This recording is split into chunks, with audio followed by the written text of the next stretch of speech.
Eu vou contar uma história para você, eu quero que você adivinhe de qual que é essa trama, hein? O enredo é o seguinte, tem um mundo original que ocorre uma anomalia, tangenciando um mundo paralelo. E neste mundo está fadado ao apocalipse, e vem os heróis da cena se auto-sacrificando para salvar a todos. Por um acaso, você achou que eu estava falando de Dark? Sim.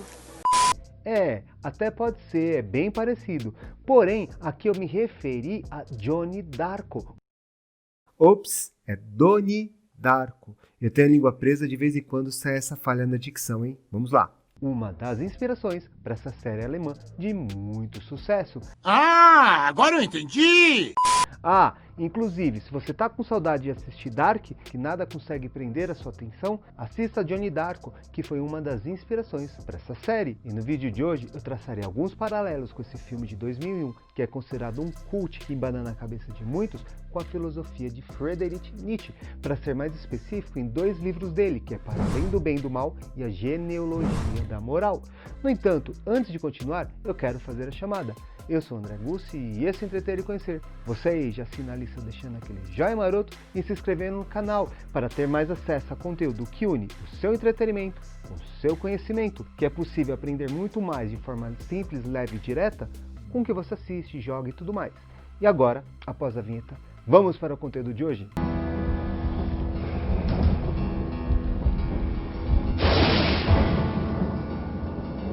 No início desse vídeo eu fiz uma brincadeira, comparando os roteiros de Dark com de Johnny Darko. Isso eu não quero de modo algum falar que essa série alemã é a imitação desse filme. Pelo contrário, a série faz questão de deixar claro suas referências, alguns pontos como homenagem até. Tanto se eles quisessem copiar o enredo, ele não colocaria, por exemplo, o Mikkel com a roupa de caveira quando ele some, tal como do Johnny Darko quando ele faz todas as coisas do filme acontecer. Um outro indicativo aqui é o próprio nome. Não soa parecido? Dark? Donnie Darko? Enfim, tem vários outros aspectos e semelhanças que a gente poderia aqui ficar traçando. Porém, esse não é o objetivo desse vídeo. Eu quero traçar um paralelo com a filosofia de Nietzsche, para além do bem e do mal, com o filme Johnny Darko. Se bem que aqui temos um outro ponto em comum com a série Dark, né? Porque boa parte da proposta filosófica dela se inspira em Nietzsche. Também Schopenhauer, tem muito da mitologia grega, enfim. Eu tenho já 3 vídeos falando sobre Dark. Tá aqui o card, caso você quiser conferir depois, hein? Nietzsche viveu na Europa no século XIX, sem dúvida nenhuma é um dos filósofos mais complexos e polêmicos que a gente pode abordar. E uma das suas principais ideias dele é que cada um deve buscar o que é bom para você, sendo totalmente contra com a filosofia de rebanho, ou seja, com o pensamento de rebanho massificado. Então, se você viesse para Nietzsche e falasse, eu tenho um livro que vai trazer a felicidade para todo mundo, independente de quem seja, ele vai falar, para com isso não existe, cada um tem que saber como chegar à sua felicidade. O que é bom para mim pode não ser bom para você e assim vai. E qual é a única forma de fazer isso? Vivendo, descobrindo, tendo as suas experiências, não se baseando com o que o outro diz, com as ideias dos demais. Outro ponto que ele critica bastante são as tentativas de limitar as ações humanas, a essência da humanidade, em estereótipos fechados e engessados, como por exemplo, o ser humano é um ser racional. Isso quer dizer que ele sempre tem que controlar suas emoções. Ele vai falar que não, isso daí não existe nada. O próprio ser humano, ele é a pluralidade, ele é a possibilidade de que tudo pode acontecer. Tanto que ele vai entender, a ideia do subconsciente é mais ou menos ele que vai começar a desenhar. É como se fosse um sótão escuro no qual você entra na sua consciência, na sua mente, com uma lanterna e você consegue iluminar apenas uma parte. Então, se você está iluminando e vendo essa corujinha aqui, você está focando nela, mas isso daí quer dizer que o mundo, o universo, só existe dela? A sua mente é só uma coisa? Não. Ao você focar nela, você está ignorando todo o resto. Então, sempre que a gente foca em alguma coisa, não é só aquilo, existe muito mais lá dentro. E da mesma forma, a gente não pode julgar nossas ações ou mesmo características pessoais dessa forma. Uma pessoa é boa, uma pessoa é ruim, ela é certa, ela é errada. Não, nós somos uma pluralidade. Nós temos ao mesmo tempo coisas boas e ruins convivendo ao mesmo tempo, tal como esse carro aqui passando fazendo esse barulho. Com essa ideia nós já conseguimos fazer um paralelo brilhante com Donnie Darko, na cena no qual a professora Farmer está mostrando o vídeo do Jim Kerrigan sobre o medo e o amor, que ele vai limitar as ações humanas de dois polos, no qual o medo que você faz coisas ruins e o amor que você faz somente coisas boas. Então, ou você é um ou você é outro, aquela polaridade como eu falei. Ou seja, de um lado nós temos a moral daquilo que é ruim, do mal, representado pelo medo, e a moral correta, o bem, representado pelo amor. Então, tanto que ela vai pedir para uma atividade, dá os cartões com alguns casos e fala, esse tipo de atitude é movido pelo medo ou pelo amor? E pede para que os alunos analisem. E é isso, quando ela chama o Donnie Darko para falar a ideia dele, ele pega lá o cartão dele e tal, que um cara achou uma carteira cheia de dinheiro, pega o dinheiro e devolve a carteira com o documento para o dono. E a professora fala, isso daí é o bem ou o mal? O medo ou o amor? E o Donnie fala, não, professora, peraí, não dá pra gente limitar as ações de uma pessoa somente com isso. Existem mais emoções. O ser humano é plural, ele está falando ali. E ela fala, não, Donnie, ou é um ou é outro. E aí ele começa o embate e ela começa a rebater. Ou você faz isso que eu estou falando, ou você fica com um zero, bem grande. E ele começa explicando que fala que o ser humano ele vai além disso. Que ao você julgar uma pessoa, tem vários aspectos que você tem que levar em consideração. Não só o medo e o amor. Ele não consegue responder.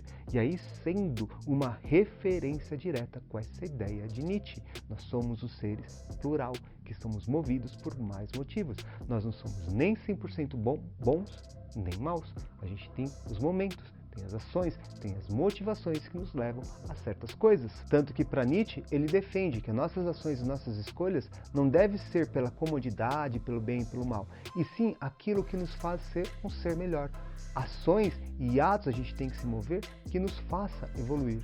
E muitas vezes essa evolução não é isenta de dor, de sofrimento. E são esses sofrimentos, são essas amarguras que nos faz crescer, que nos faz evoluir. E voltando aqui para Donnie Darko, como é que essa cena termina? Da pior forma possível. Uma vez que ele manda a professora pegar aquele cartãozinho, enfiar no... Resumindo a ópera aqui, ele toma uma suspensão, fica ali punido e tal, os pais dele são convocados para a escola e a mulher continua falando para a mãe dele depois da reunião com o diretor que deve rezar para que o filho dele não haja pelo medo. Mas, segundo a perspectiva nietzschiana, o Donnie Darko, pelo contrário, ele é o cara mais corajoso dali, porque ele faz um alto sacrifício. Mas calma que eu já falo disso no final desse vídeo. Tem um outro ponto que eu quero falar aqui da ideia de Nietzsche. Como eu disse, o Nietzsche tece críticas ferozes com aqueles gurus da verdade, que quando ele escreveu no século XIX, ele falava com dos filósofos, que um dos maus da filosofia moderna que ele estava ali vivendo eram de pessoas querendo trazer a verdade absoluta. Então, um manual do bom viver e tal.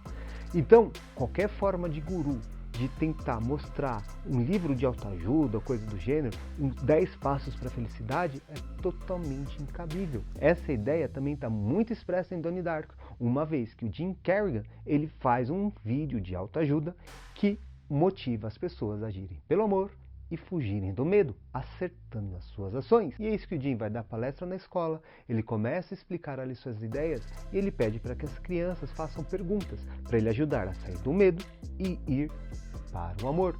Então tem 3 perguntas ali que as pessoas fazem. A primeira, que a menina está preocupada que a irmã só não para de comer.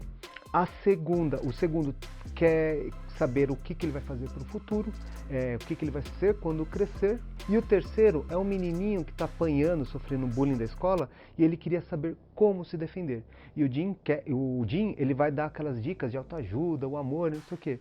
Eis que o Donnie Darko pega o microfone e ele fala, olha minha filha, você está preocupada com a sua irmã? Você não tem que nada emanar pensamentos positivos. Você tem que falar para ela levantar a bunda do sofá, parar de comer, praticar exercício, que ela vai emagrecer. Ele tem toda a razão. Para o garoto que está preocupado com o futuro, ele fala, olha, não tem como saber o que é o futuro, mas se prepare, estude. E para o menino que está apanhando ali, sofrendo bullying, ele fala, ó, a única solução é você entrar no karatê e aprender a lutar. Então, ou seja, vocês não precisam de perguntar para ninguém o que vocês têm que fazer. E o Kerrigan, ele vai tentar se defender, falando que o Donnie Darko está sendo movido totalmente pelo medo, e eis que o Donnie fala, olha, você na verdade é o anticristo, e ele é tirado da reunião. E por que o Darko tem essa fala? que é Bebendo da Fonte de Nietzsche, que ele critica as pessoas que trazem uma fórmula mágica para a vida. Olha, você segue isso que você será feliz. Meu, não existe isso. Você está enganando os outros. Cada um tem que descobrir, cada um sabe o que é bom para si. Ou seja, em vez do Jim transformar as pessoas mais fortes, eles estão deixando-as mais fracas, porque dessa forma eles não vão se levantar, eles não vão pegar as dores deles, não vão evoluir, vão ficar sempre na zona de conforto. E como eu já disse antes, para você evoluir, você tem que sair da sua zona de conforto e ir para lutar. Por isso ele não passando de um grande charlatão que está enganando as pessoas. E lógico, essa crítica não é tecida de forma calma, é extremamente agressivo. E agora, voltando naquele estereótipo que a gente levanta, a moral do bem, a moral do mal, no filme mostra uma outra crítica muito forte com isso, que nós não somos esses seres que podem se classificar num ou no outro, nós somos plurais, a gente tem características boas e ruins, e é isso que nós somos. O grande exemplo aqui está nesse palestrante, o Jim Carrey, porque, na verdade, ele está ali mostrando a autoajuda, um cara ímpio, boa pinta e tudo mais. O que a gente acaba descobrindo no meio da trama? Que ele é um pedófilo de primeira linha. Ou seja, o estereótipo do bem, o arauto da moral, ele tem um acervo de pornografia infantil. Tá de brincadeira, né? Ou seja, que é algo mais vil do que isso, mais nojento, em outras palavras. Então, ele tem essas características boas que ajudam as pessoas e tem outra péssima. Então, não dá para generalizar. Um outro exemplo é o próprio Donnie Darko. Porque durante o filme inteiro a gente vai pensando que ele é um cara esquizofrênico, cheio de problema e tudo mais. No entanto, ele é o que salva o mundo. Porque, segundo a história, ele tem acesso ali ao livro da viagem no tempo, a filosofia da viagem no tempo. Ele entende tudo o que está acontecendo e ele consegue voltar no tempo e salvar todo mundo que ele ama. Por quê? A Gretchen morre, atropelada ali pelo carro. Ele mata o Frank e fica com aquele peso na consciência. O avião que caiu ali no final estava a mãe e a irmã dele. Então, ele descobre lá que no livro que isso acontece devido a uma anomalia no mundo original, que clonou a turbina no avião ali e tudo mais. O que ele faz? Pega a turbina do avião que está clonada e manda de volta para outro universo, voltando, corrigindo a anomalia.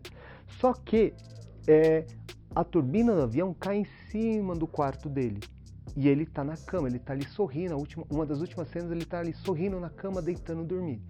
Se ele sabe que a turbina vai cair ali, por que ele não levantou e saiu? Justamente por ele saber o que vai acontecer, ele está vindo de outra dimensão tangenciada, ele seria uma anomalia e estaria fadando o mundo que ele está ali a um novo apocalipse. Ou seja, o Donnie Darko, na verdade, todo mundo categoriza como um mal, como um vilão, como um cara, sabe, ruim. Ele é o que salva o rolê, ele tem um aspecto bom. Aqui são dois exemplos que a gente não pode generalizar. Daí eu cutuco. E você? Você é um arauto do bem, só faz coisas boas? Ou também só faz coisas ruins? Ou você é justamente essa mistura de coisas boas e ruins, do bem e do mal, do medo e do amor? Então fica assim, Donnie Darko, ele tem várias críticas veladas que a gente poderia trazer aqui e outras várias referências. Outra parte que ele mostra aqui é sobre o amor fati, a crítica ao sistema escolar e muito mais. Se bem que sobre o amor fati dá para relacionar com os vídeos que eu fiz sobre Dark. Fica aqui também a dica para você assistir. E caso você queira que eu traga alguma outra interpretação ou crítica de Donnie Darko ou de qualquer outra obra, deixe aqui nos comentários. E para fechar esse vídeo aqui, eu queria fazer a sessão agradecimentos, que como sempre vai a ela, a Lilia, a diva que me ajuda a arrumar e estruturar aqui o canal como um todo. Muito obrigado, amor.